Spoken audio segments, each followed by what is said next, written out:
Today we're going to be talking about artificial intelligence, but in order to talk about it, we have to go way back. So before there was AI, there was the Terminator. Welcome to Revelation Underground.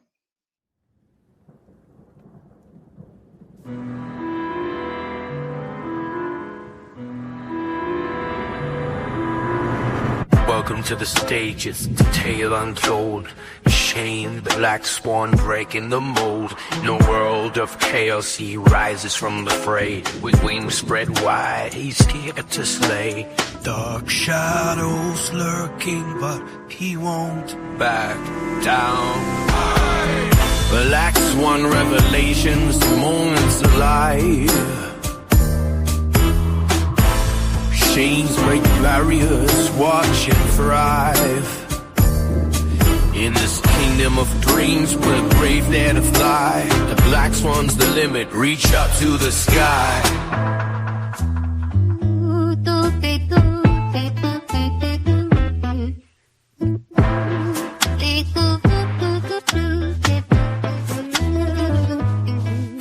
From the ashes he soared, a phoenix reborn.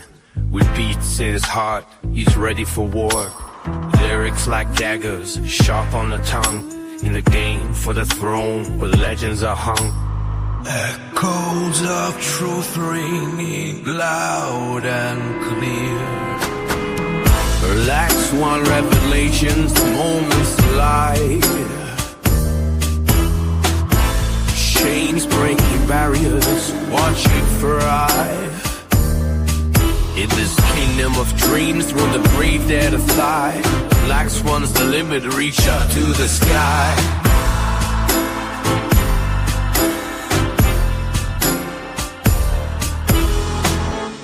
So welcome to the show.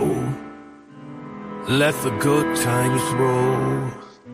With Shane as the black swan, we're free, we're whole. All right. Welcome to Revelation Underground. We're going to be going deep into the rabbit hole of AI, and we're also going to be talking about why we are so fascinated with it. Let me just see if you guys can hear me. Hello, Joe Noble. How are you? Laura, welcome to the show. New Zealand. Wow, that's pretty good. That's awesome. I am just doing a little test here. For some reason, I can't hear myself. Let's see here. That's fine. As long as you could hear me, that is excellent. All right, so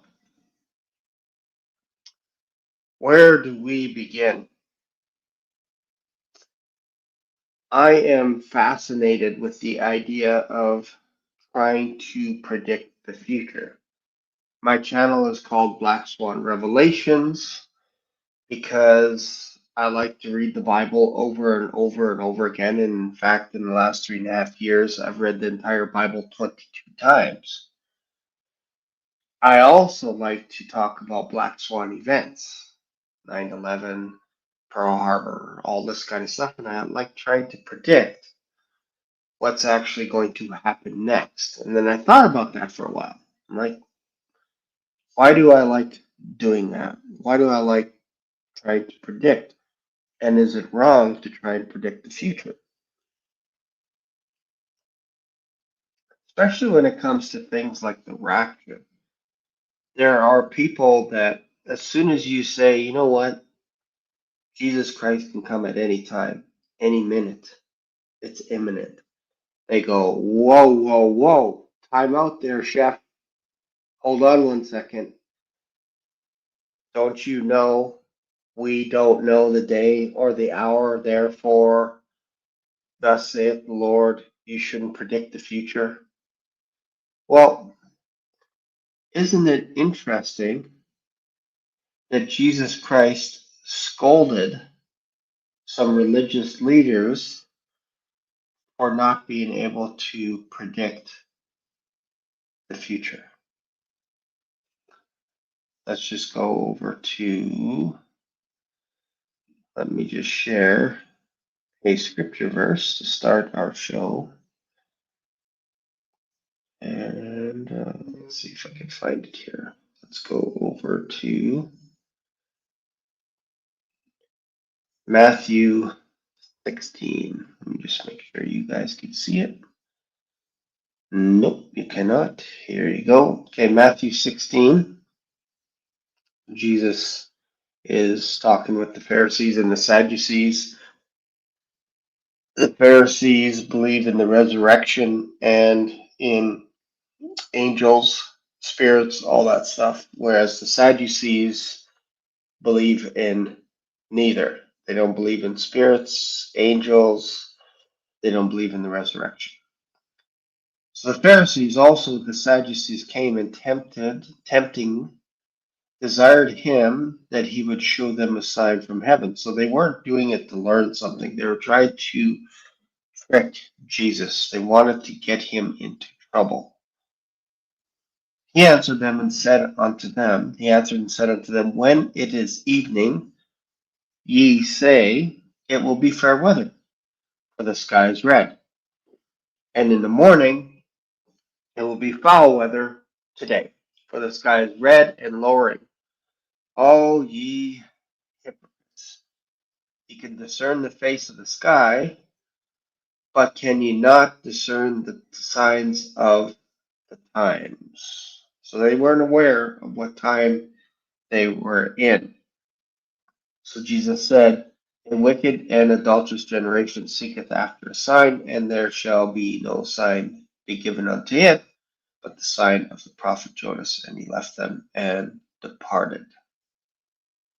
So there is a little bit of our first clue that Jesus himself is telling us that it is okay to pay attention to the signs of the time. It's okay. So the idea that someone can't say, you know what, I feel like it could be today or tomorrow, is nowhere in the Bible. There's nowhere. Jesus just says that no one knows the day or the hour. But we are creatures that are built by God himself to predict the future. This is how we act as human beings. We try to predict things on a daily basis. That's how our mind works. That's how our eyes work. If you think about our eyes as cameras, we take in information and then we predict what's going to happen next with that information. So when you walk down a flight of stairs and you take one step and then you take another step, you begin to predict that these stairs are roughly about the same size, and you keep stepping till you get to the bottom floor. But if there's an irregular pattern, sometimes you trip. Why? Because you didn't predict that the third or fourth step was either missing, or maybe the distance was a little bit different, even though you could see the stairs as you're walking down. Why? Because we rely on predictive programming. That's how we conduct ourselves everywhere we go. If we see a traffic stop sign, we can predict that if we stop, we're following the rules, traffic can go. And then if we proceed because we know the rules of the stop sign, after 2-3 seconds, we can proceed. So we move forward, but we don't predict that someone is not going to obey that law and smash into us, even though that is a possibility that can happen. But when you're engaged in rules around you, you're not expecting people to break those rules, even though it happens every single day. But this is how we are wired. We are wired to predict what's going to happen next. This is why we flick on the weather report. We look at it on our phone. What's the weather going to be like? They predict it's going to be cloudy or it's going to rain. Then we grab an umbrella. We go outside. This is how we are every single day. But it becomes a habit after a while that we don't even pay attention that we're trying to predict things every step of the way. This is how we are. Like I could say to my kid when they were young, if you continue to hit your sister, I predict that you are grounded for the rest of your life. So we say things as parents. We can predict the future for our children depending on their behavior. I predict no Disney World today, nor ever, if you keep behaving the way that you're behaving. So I wanted to set this up because when we watch Hollywood, they constantly dish out predictive programming. What's going to happen next? Constantly. We see it all over the place in movies. Why? Well, Hollywood just happens to be the center of a place called the City of Angels, Los Angeles. So if you have a city named after ministering spirits, part of their DNA is to tell us what's going to happen into the future. That's just, they can't help it. They can't help it. Now, they might be under rules based on their understanding as to how they think it ends, but they could also be wrong. They could also be in error. Why? Because they weren't there from the very beginning. When God the Father, God the Son, and God the Holy Spirit created the end, wrote the ending of the scene of humanity, and then went back and started it at the beginning, the angels weren't there. They were created, including the devil himself. He is a created being, meaning he is not all knowing, he is not everywhere. If he was everywhere, he would have known when Jesus exactly was going to be born and where, and he would have killed him before he was born. But he didn't know. So that tells you they are not all powerful. It tells you that they are not all knowing. They can't predict the future with 100% accuracy. All they can do is guess. And some of them run along with that guess. I'm talking about angelic beings. They run along with that guess, that hypotheses that they built up, and a lot of it will lead people astray. And there is some kind of a universal rule that they have to tell us what's going to happen, what they're going to do, what their next chess move is before they do it. And this is how God operates as well. He always tells the righteous what is going to happen next before he does it. We see an example of this with Abraham. When the three angels showed up, God said, "Would we tell Abraham what we are about to do?" And this would be, a lot of scholars would say this is a Christophany, that this is perhaps Jesus Christ himself with two angels, two witnesses, and they take off to go to Sodom and Gomorrah to check it out. Meanwhile, Abraham pleads with God, saying, well, actually, God introduced a number first. He says, if there's 50, I'm not going to destroy it. As Abraham was asking, will God destroy a place with righteous people in it? And God said, if I find 50, he gave the number first. So if I find 50, I'm not going to destroy it. And then Abraham said, how about 45? How about 40? 30? 20? How about 10? And God said, if I find 10, I will not destroy. Well, in fact, he found, arguably, you could say he found one, but you could for sure say he found four people: Lot, his wife, and his two daughters. And it could have been his two sons in laws, but they thought Lot was joking. They thought Lot was kidding. I think there's something to be said about we as Christians to be able to get to a point in our life where we let our yes be yes and our no be no, because anything above that to me is of the devil. You start joking, you start gesturing, horse joking. Isn't it interesting that if you dive into the world of Satanism, that one of the first things that they teach you is how to laugh at pain, how to numb yourself at pain, become almost like a machine, like a robot that doesn't feel pain. That's what they teach people. If a parent or an animal or a pet dies, don't feel any emotion towards that. And isn't it funny that in Hollywood, some of our favorite characters are clowns, our most memorable characters?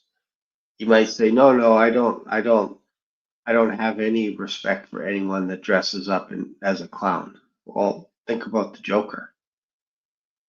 People were mesmerized by the Joker, who caused pain in a city called Gotham, a fictional city, and we laughed along with him. We laughed. In fact, people voted that that was the best performance that any actor has ever done in the history of cinema. They would say Heath Ledger was amazing. Yeah, but it cost him his life as well. And I admired that movie. I thought it was a fantastic movie, The Dark Knight.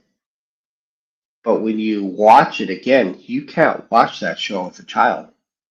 You can't. It's confusing to them.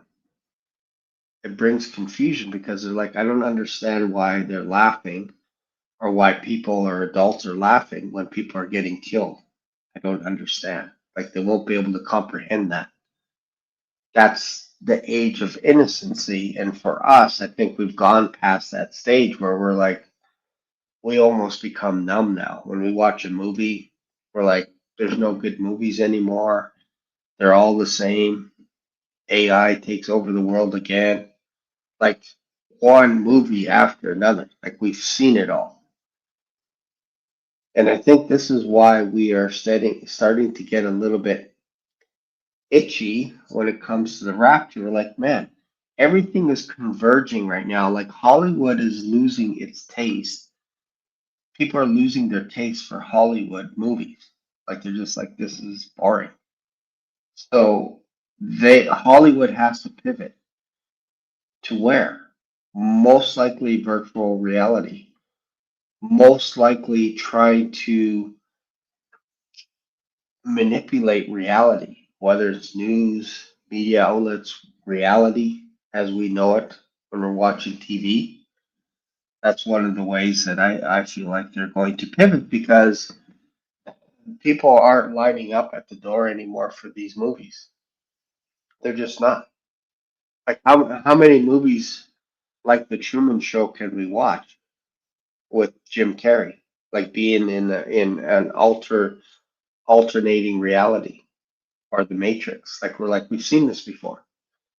Once that rabbit hole was opened up, we're like there's no going back, obviously. But you can't surprise us anymore with a movie like that. You can't show us another movie where a Terminator from the future comes back. Like, doesn't matter what variation, how you do it. We've already experienced it. We've already tasted it. So you have to give us something new. And I think what's happening now is because we can't be entertained by these fallen angels anymore, they're losing their substance. I think this is why you can pose an argument that you have to get rid of, you have to eject the church from this earth because they can't move forward with their plans anymore. We're so aware of what's going on right now. We're like, this is not these wars and rumors of wars, like they keep faking us out. We can't even tell anymore what's real in front of us. Just think about the Charlie Kirk assassination. How many conspiracy videos are spinning out of that?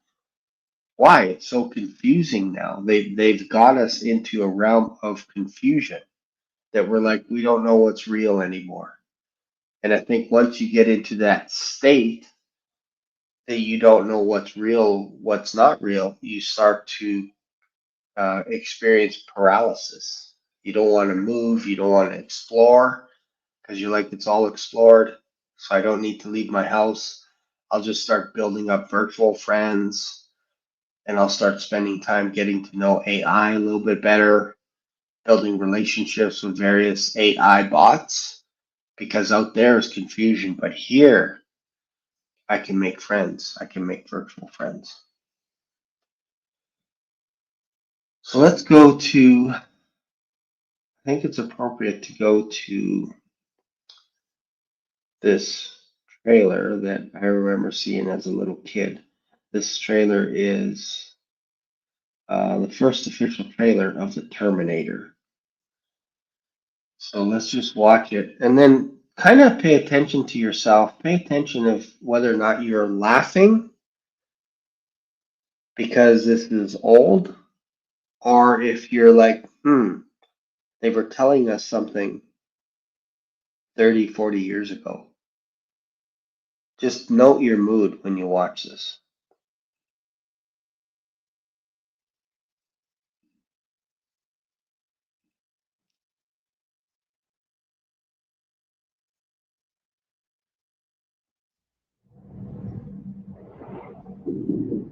In the 21st century, a weapon will be invented like no other.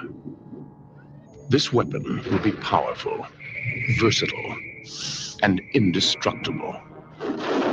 It can't be reasoned with. It can't be bargained with. It will feel no pity, no remorse, no pain, no fear. It will have only one purpose: to return to the present and prevent the future. This weapon will be called the Terminator. You're dead, honey.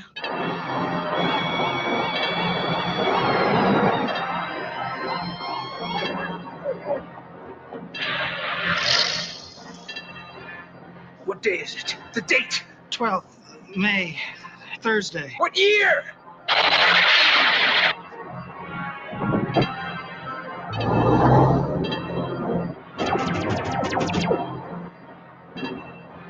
I'm here to help you.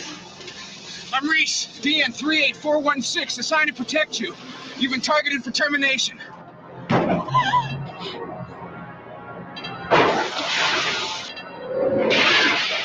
What does it want me? Why me?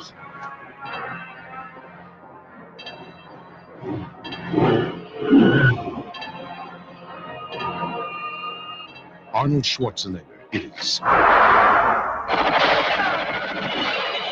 the Terminator.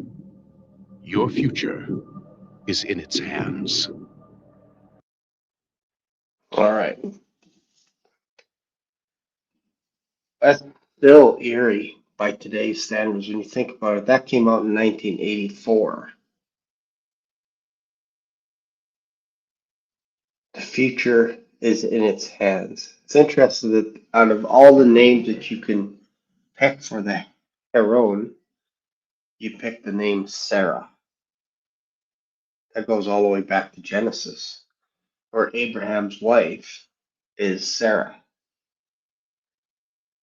And Sarah is going to protect her son, who is going to be a savior of the world. And the guy that comes back from the future, Kyle Reese, becomes her lover, and they have a child that saves the world. And in the future, he sends back Kyle to save Sarah. Like, it's trippy when you think about how James Cameron came up with that script. It's weird. It's uncanny. If you watch interviews of James Cameron on his concept, he had a vision out of all the places in the world. James Cameron had a vision of a machine coming out of a fire in Rome. He could have had a dream in Phoenix, Arizona, somewhere. But he had this dream in Rome.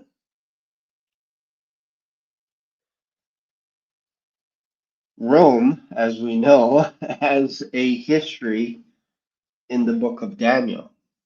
Daniel talks about the future where there's going to be a person that is made out of clay and iron mixed together. People. I find it interesting that before the flood, the whole world was engulfed in violence. And I believe they were tampering with DNA because only Noah was found righteous, pure, if you will. His DNA code was pure.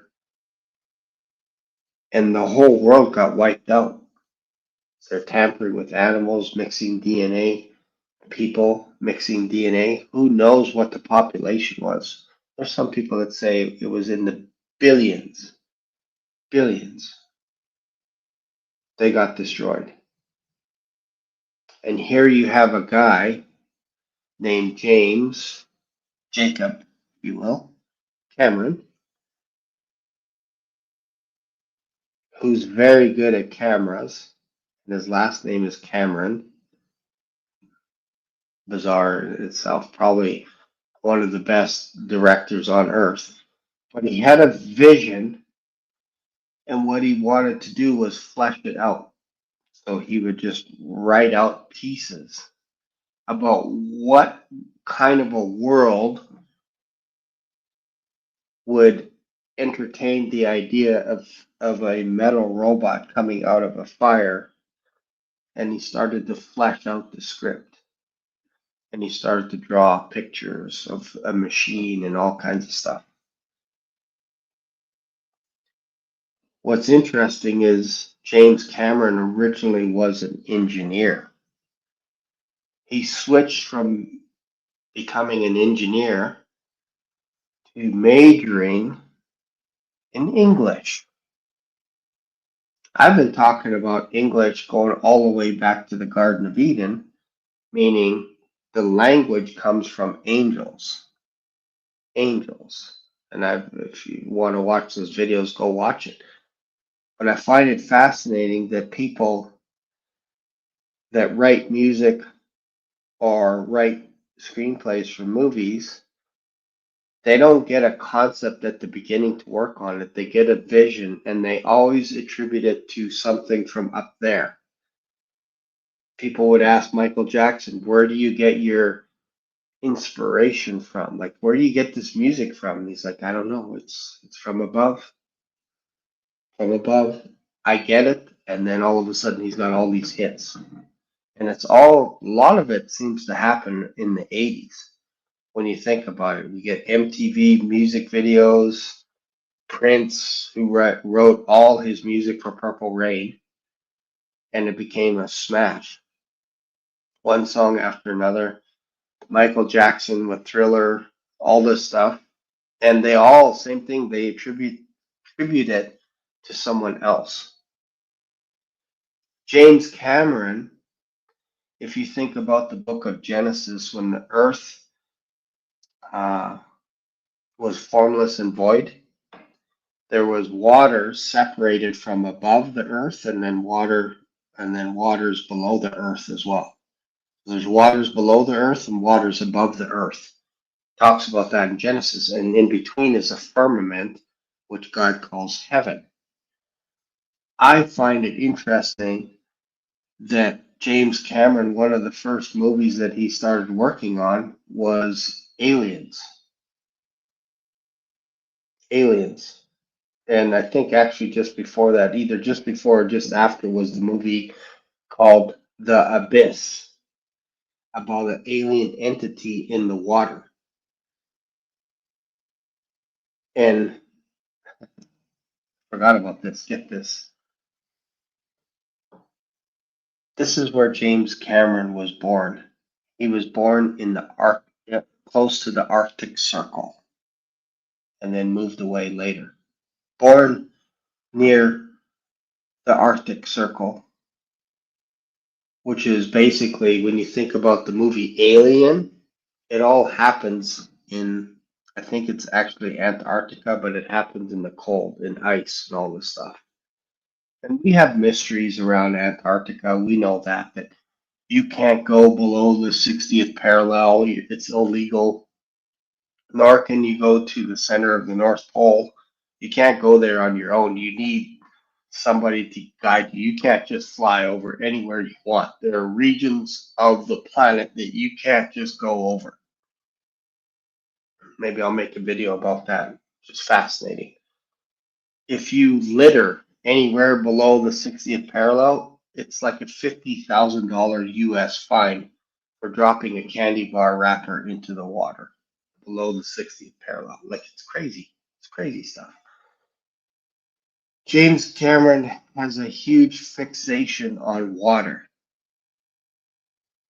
space. And one of his most popular movie series is Avatar. That's all about water. It's all about aliens. It's all about humans intermingling with aliens, humans tapping into their avatar in order to function on a planet. And the second Avatar, I thought it was kind of boring, actually, talking about the idea that we're always like now we're actually bored with movies. Like James Cameron, for him to top Avatar, I think it's almost impossible. Because once that genie's out of the bottle, we get bored easy now. And the way the water or whatever the stupid name was for the second was boring. Like, you spent 20 years working on Avatar 2, and your concept is to save the whales in British Columbia. That's your whole thing. Like, you could have made a different kind. You could have made a documentary instead of you decided to go into space and save the whales on this planet. Like, it's bizarre. What are you going to do the next one? Prevent forest fires or something like that? Is that what your whole thing is? Or he actually had forest fires in Avatar 2, but he's working on 2 more. Please, James. But his fascination is with water, with AI, all kinds of stuff. And when he tried presenting the script, no one wanted it. No one wanted it. They're like, we don't understand what you're talking about. So then he found a producer who actually moved up the ranks to become a producer. She said, I can do it, but we're going to need to buy the rights from you for the screenplay in order for us to produce it. But in condition of you selling it to us, we will let you direct it. Because he said, the only way that I'm ever going to allow a studio to make a movie from my screenplay that I wrote is if I get to direct it. I come as a package deal. I must direct it. So then she said, okay, what do you want to sell it to me for? And he sold it to her for $1, the rights to the screenplay, in order for him to direct it, which meant because he gave up rights to the screenplay, he could not cash in on the merchandise. Terminator toys, all this kind of stuff. He couldn't make a nickel off of that.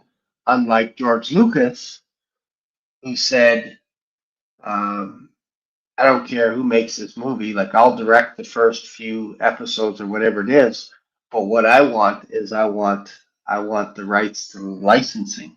Meaning any toys, I get a huge chunk of cheddar from every toy, every image that is made in regards to the Star Wars brand name. And that's how he became a billionaire, was because he owned the rights to all the creative licensing. So anytime they come up with something, he get a percentage of it. Whereas James Cameron did not. Interesting little note. I mentioned Thriller.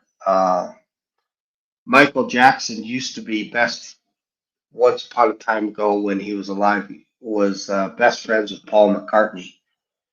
And Paul McCartney was talking to him about music rights, how it all works, when they expire, all this kind of stuff.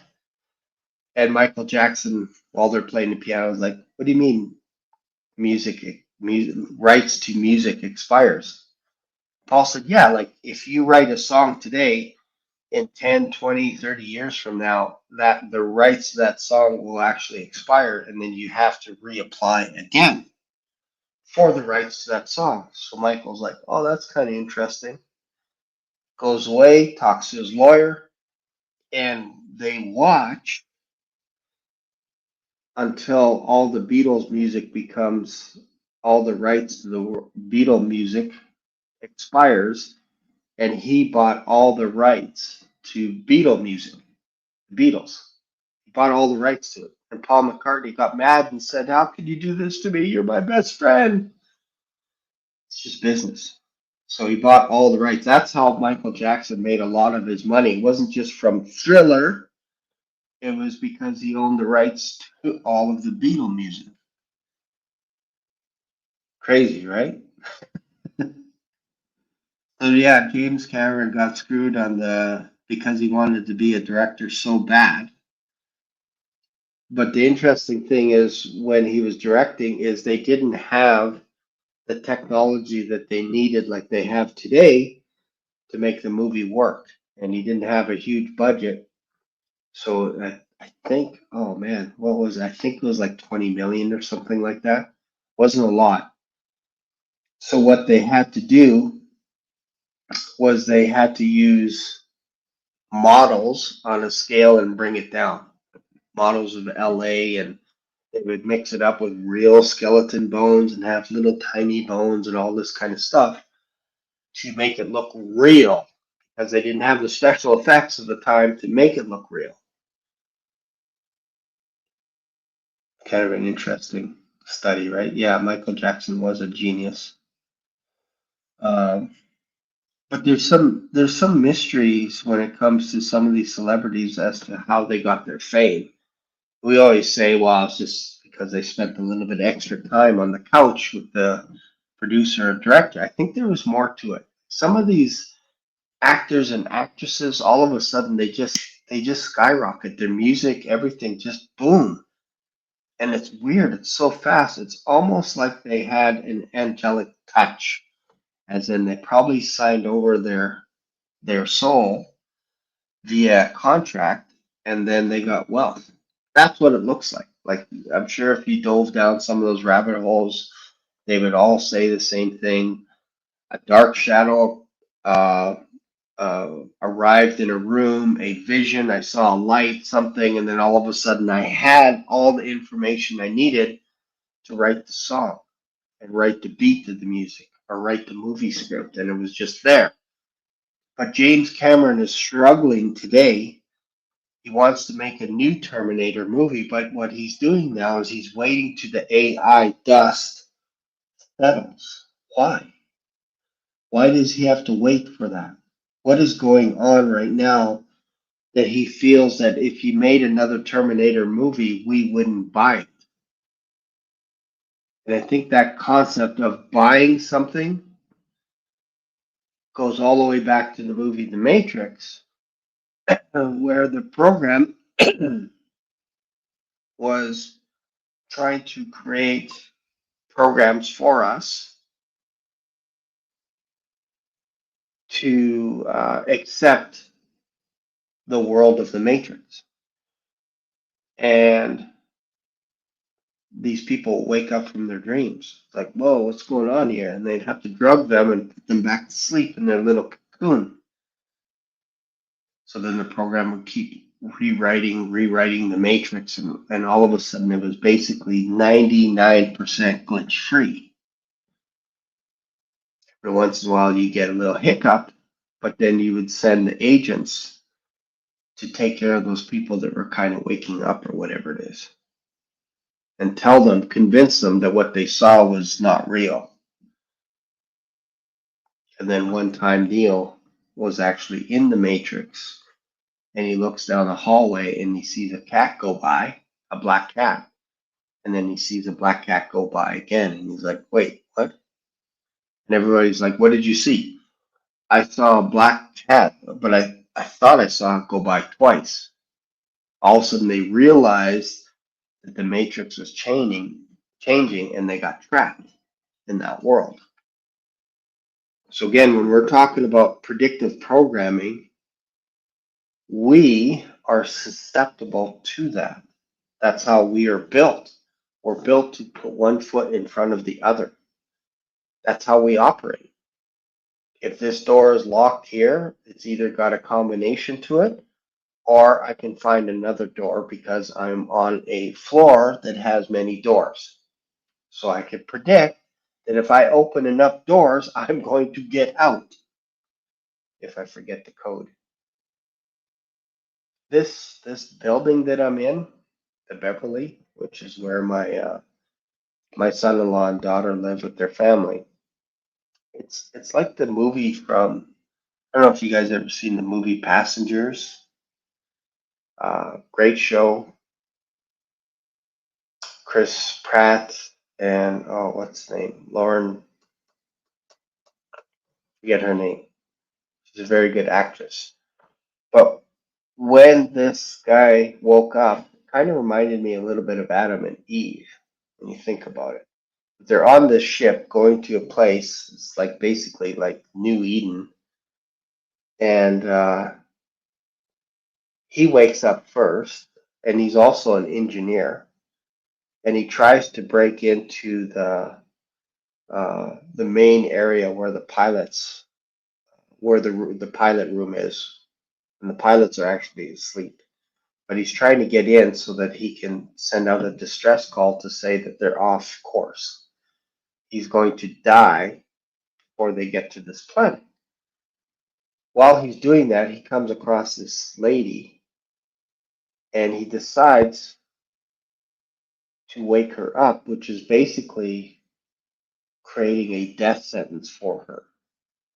Because she was supposed to wake up on the planet, which is, I think they're like 100+ years away.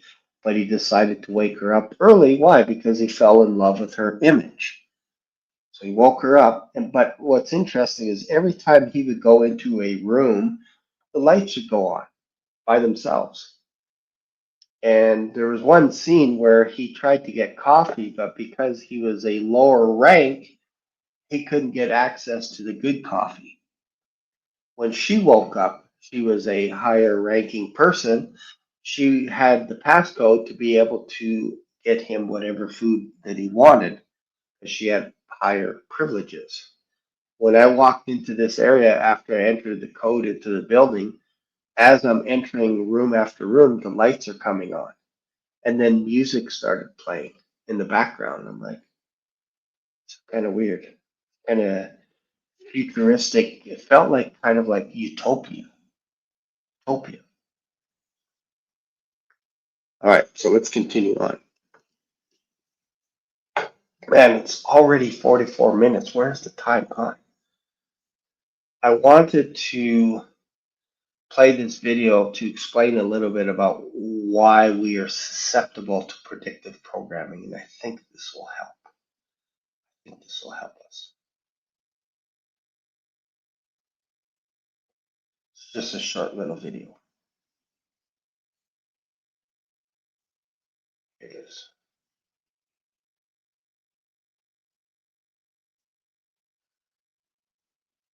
Hello, everyone, and welcome back to Psyched. When you have to go out and you see dark clouds in the sky, you might bring an umbrella, even if it's not raining yet.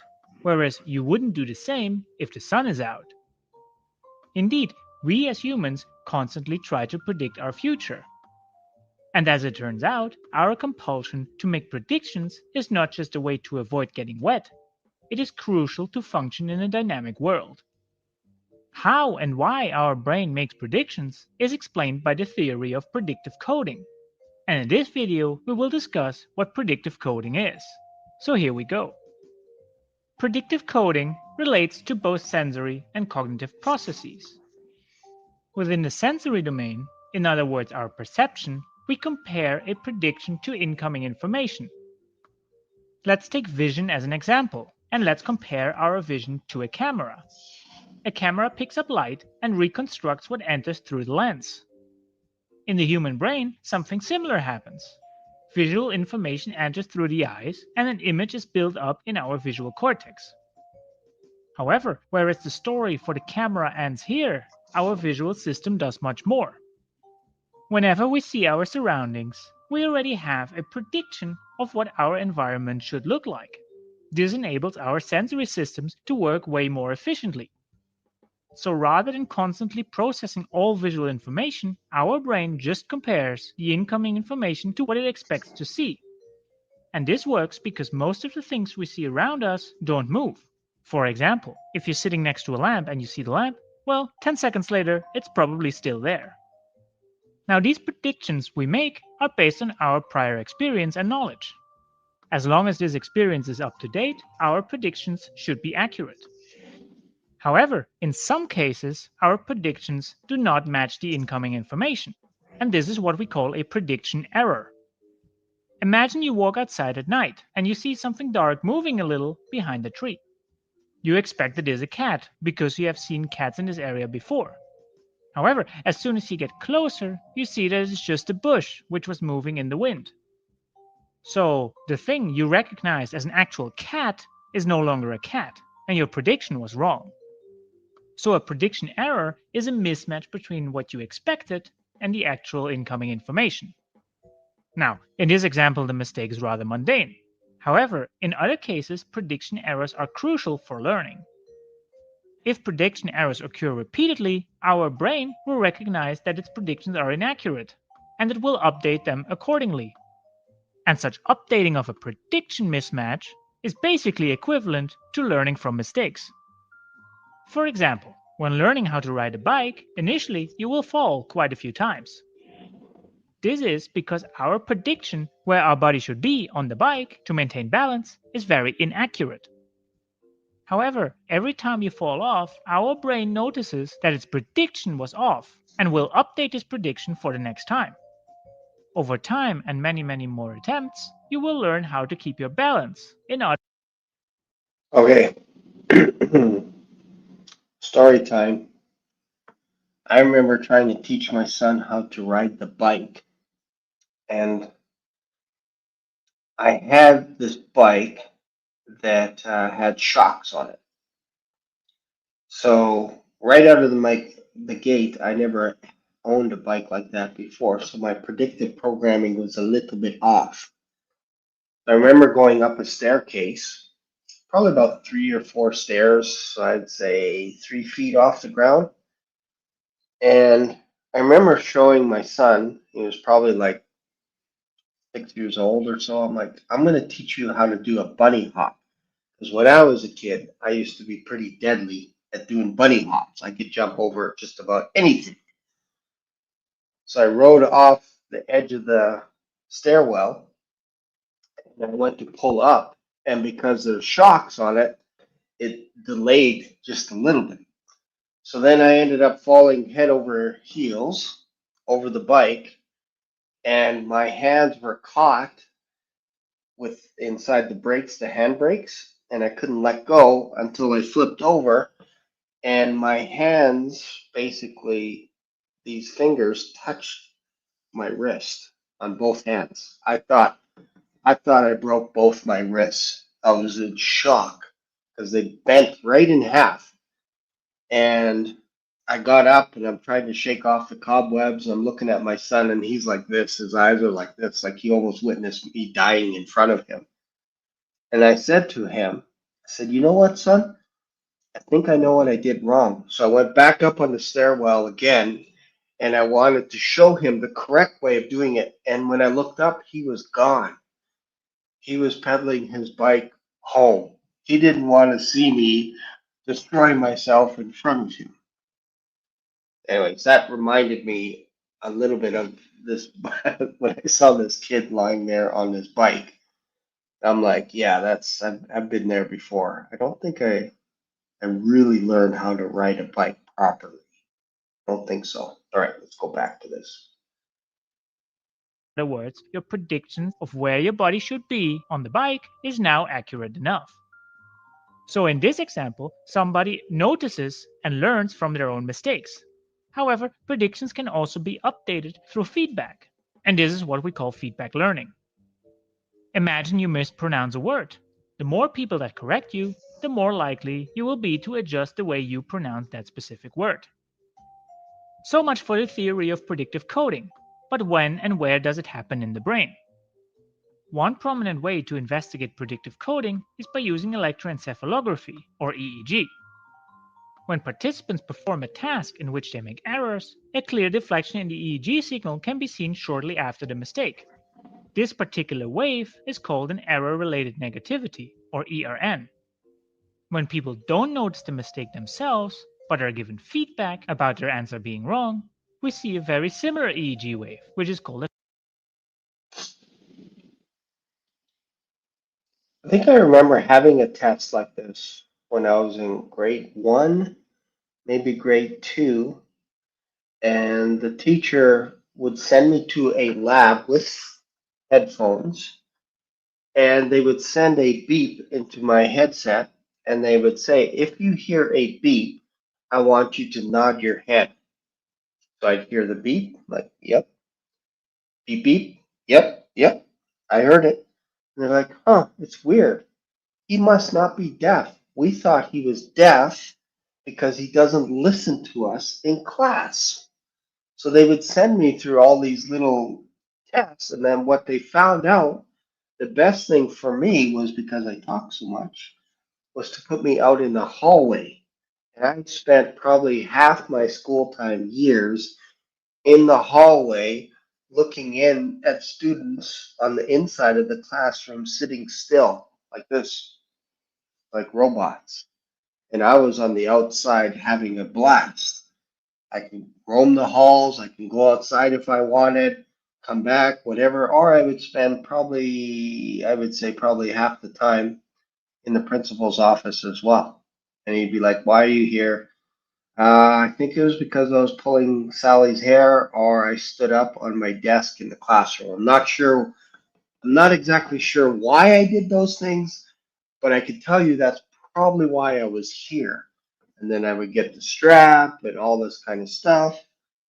That was back in the day when the teachers would actually, I used to have the principal and the teacher argue over who was going to give me the strap, Mr. Murphy or Mr. Phillips, the principal. Who was going to give Shane the strap? And I'm sitting there, how about no one is going to give me the strap today? I don't even remember why I would get the strap. I would be distracted, yes, perhaps wrestling a little bit, because I was watching a little bit of pro wrestling, and then we were wrestling in the boot room. But I don't think that deserved a strap. But they would do that, and they would torture you by saying, "Hold out your hand, and I'm going to give you the strap 6 times on this hand, and then 6 times on that hand. And if we miss, then it doesn't count. So hold your hand still." And I'd hold it still. They'd go to give me the strap, and I'd move my hand, and they'd hit themselves, and then I would laugh. That was also wrong to laugh because that got you more straps. So that was tough times. It was tough times in school back then. Anyways, let's go back to this because I think this is important to understand why we are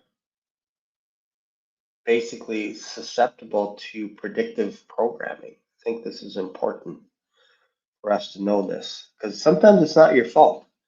You might think, I don't get it why I'm so gullible. It's not your fault because we're built this way. Feedback-related negativity, or FRN. Both the error and feedback-related negativity signals are generated in the anterior cingulate cortex, which is thought to be the primary region in the brain that encodes prediction errors. Following the ERN and FRN, we often observe another category of EEG waveforms. This follow-up wave is either called an error positivity or P3 component, depending on a specific task. These components do not just reflect that a mismatch in prediction has occurred, but are also positively correlated with updating of a prediction model. In other words, the error positivity and P300 reflect learning. Now, these components are harder to pinpoint to a specific brain region, and they rather originate from a network of regions in the frontal and parietal cortex. Anyway, that's it.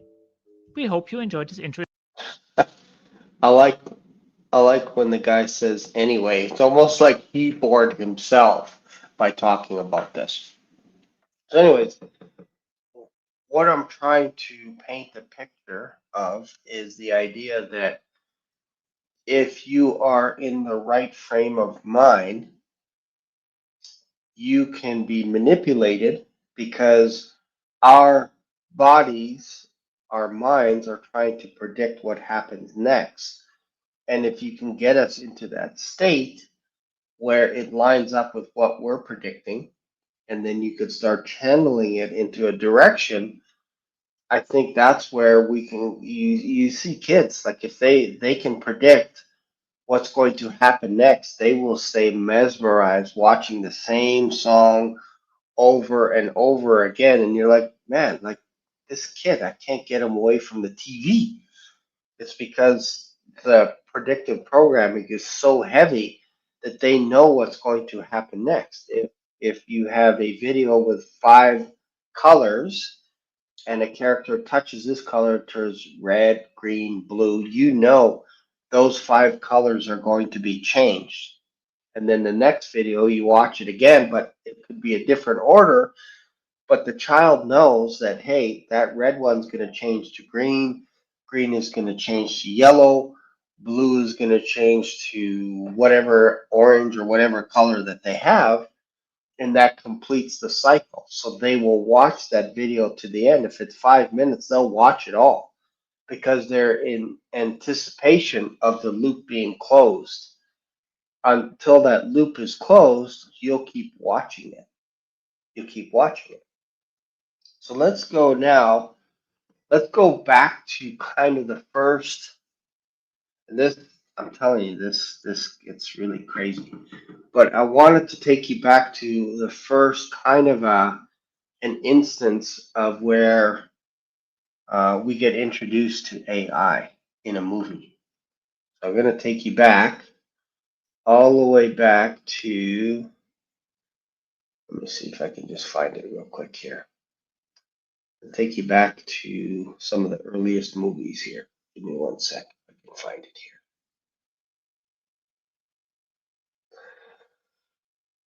See if I can find it. It is right. Oh yeah, this is a good one. All right. So I'm going to show you this trailer, and then every once in a while I am going to pause it and talk about it. All right, so let's just watch this trailer together, shall we?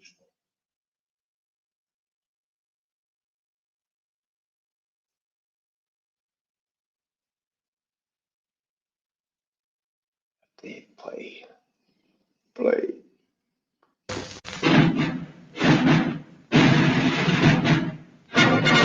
We interrupt this program to give you a bulletin just received from one of our naval units at sea. A large object traveling at supersonic speed is headed over the North Atlantic toward the east coast of the United States.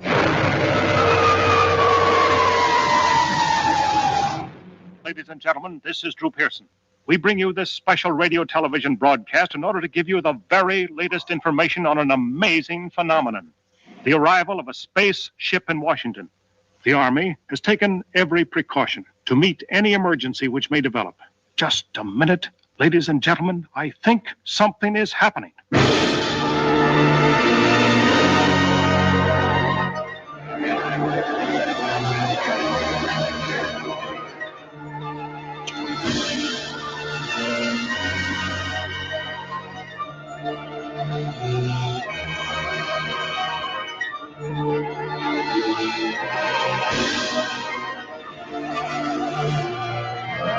I came here to give you these facts.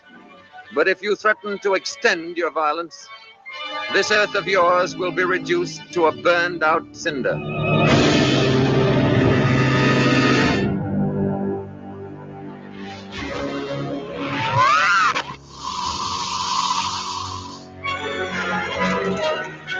he's a robot. Without you, what could he do? There's no limit to what he could do. He could destroy the Earth. All vehicles, close in. Let's go.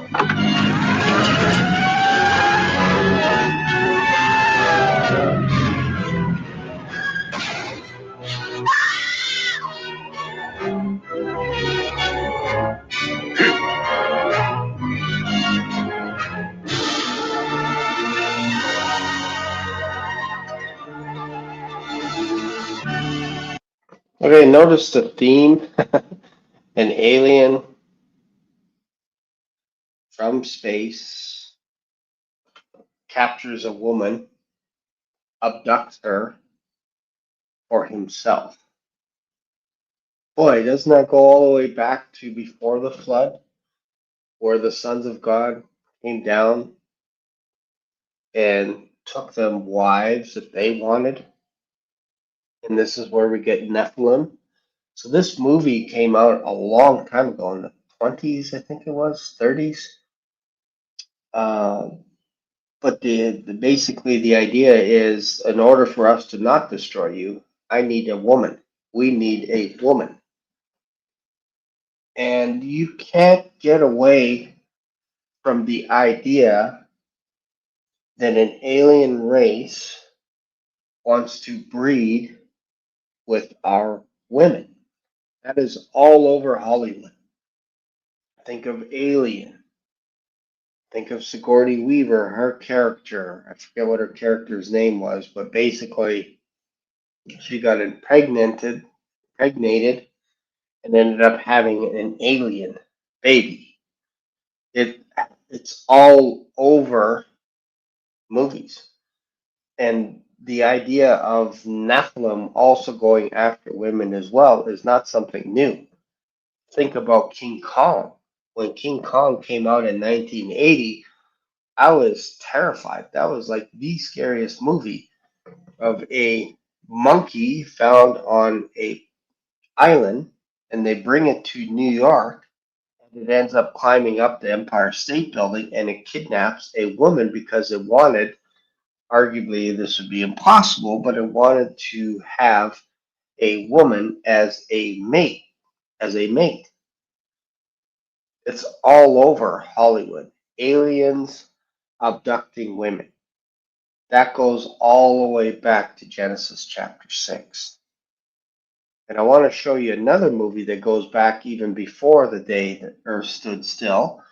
And it was kind of the first movie where directors would be introduced to a group of people called special effects people.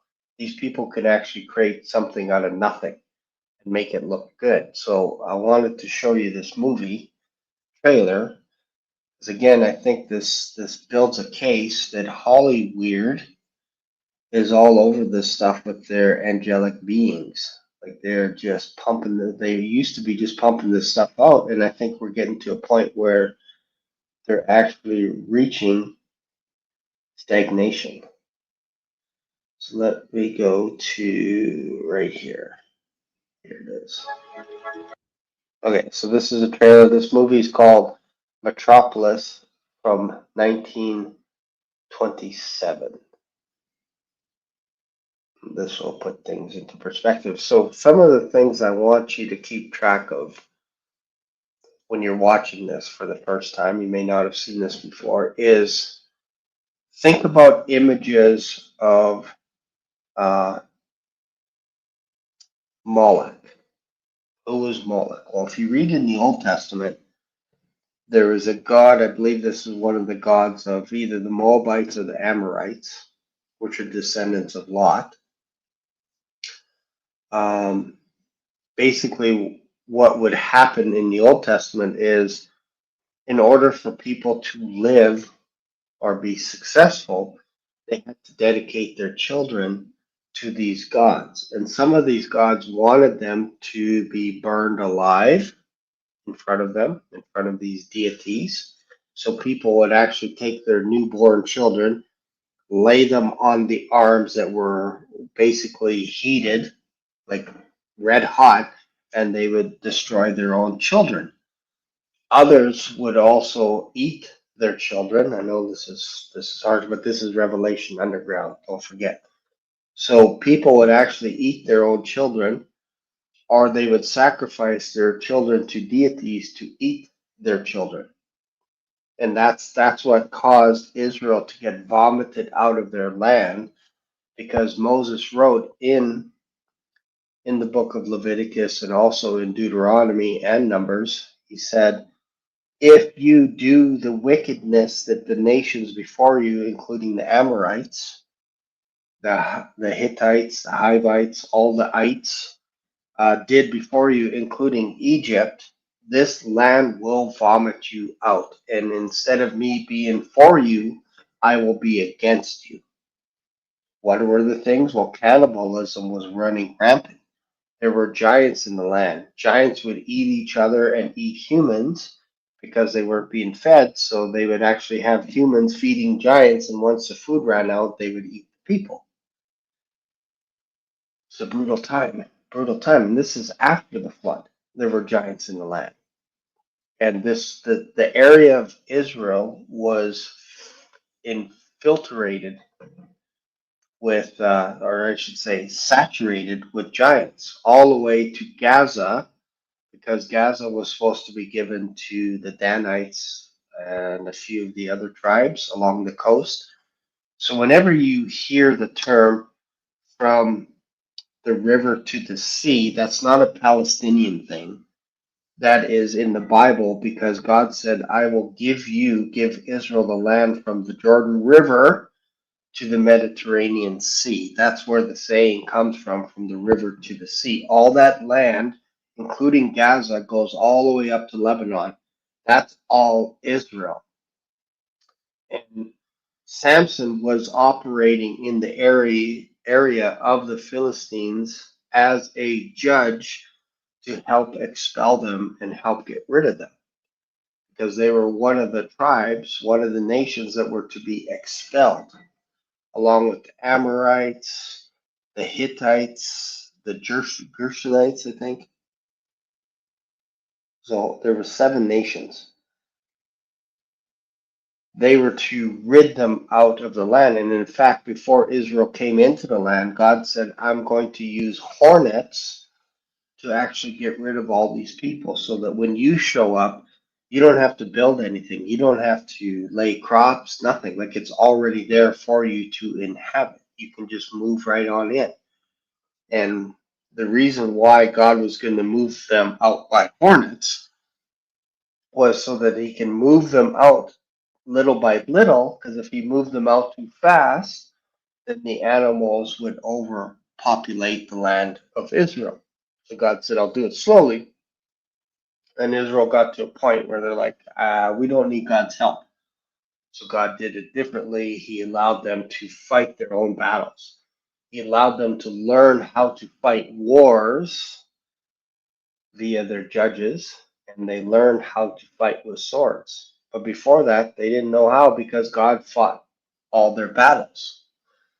And in fact, there were battles where God would do more of the killing with hailstone from heaven than the Israelites would actually kill people. God was raining fire from heaven, stones, hailstones, huge hailstones, killing people as they ran.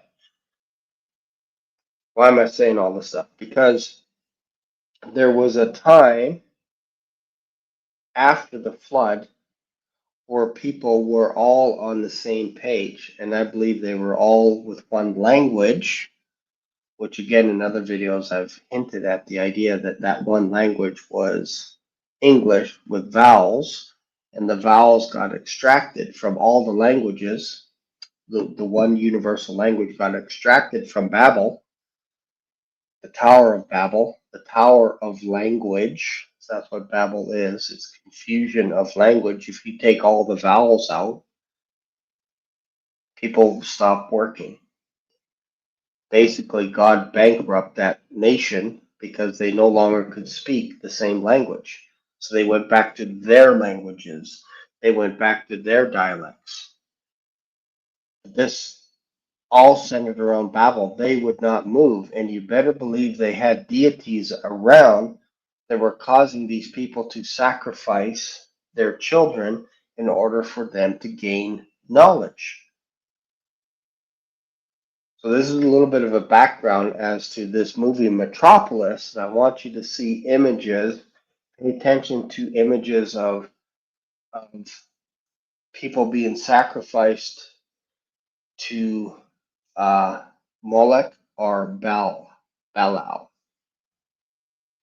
right, let's watch.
Crazy, isn't it?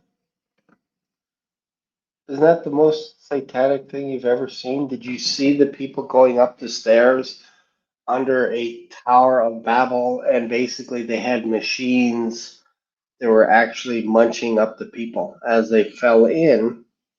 They were being basically eaten alive by machines. That was in 1927. That imagery is back then. So imagine the children watching those movies back then and coming up with ideas. Oh, let's make a movie about this or that. This is how we get programmed to basically doing what the principalities, powers, rulers of the air want us to do. They gotta give us baits. They gotta give us hints in movies time after time again until all of a sudden we're like there. And I believe we're there right now when it comes to AI. Because when we watch a movie today, we don't pay attention anymore. We're like, it's almost like we're calloused. And I think something has to shift for us to buy into more programming, because right now it's not working. We're waking up all over the place. We're waking up. We're going, wait a minute, what the heck? This is not real what we're seeing here. We're being told another narrative that isn't true. And we're starting to see it because Hollywood isn't working anymore on us. And instead, what is happening is young people are starting to come to church now, and they're like, you know what? Like I just bought my daughter a Bible the other day, and it's a great honor when you can when your children ask you to buy them a Bible. It's actually a big deal. And my wife asked me to buy her another Bible, and her goal is to go through the Bible.